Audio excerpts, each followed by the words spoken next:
Pemirsa, jelang Hari Raya Idul Adha, ratusan emak-emak di Kabupaten Aceh Barat rela berdesak-desakan demi mendapatkan sembako murah. Sejumlah komoditas sembako mulai dari beras, minyak makan hingga telur dijual jauh lebih murah dari harga pasar.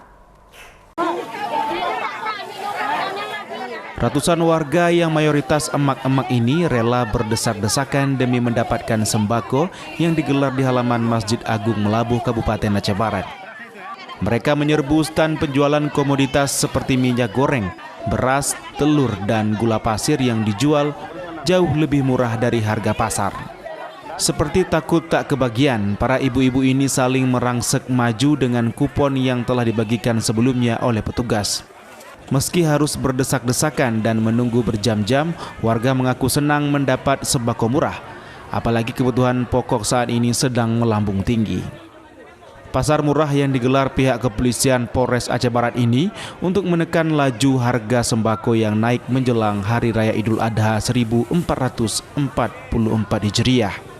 Selain itu juga operasi pasar murah ini untuk mengendalikan inflasi stabilitas harga kebutuhan pokok di Kabupaten Aceh Barat.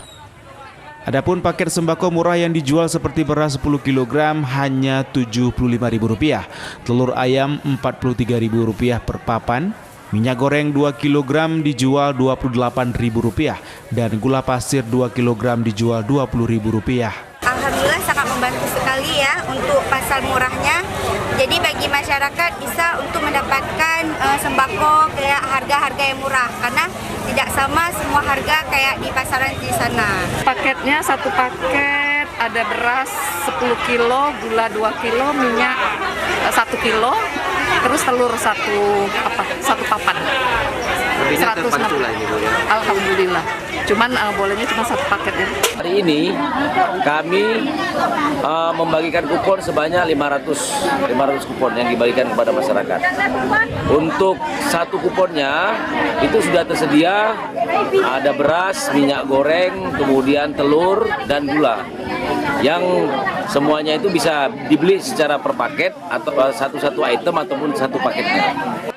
Pasar murah yang digelar bertepatan dengan Hari Bayangkara ke-77 ini bertujuan untuk membantu meringankan beban masyarakat dan menstabilkan harga kebutuhan pokok yang sedang melambung tinggi. Dari Kabupaten Aceh Barat, Afsah Ainus melaporkan.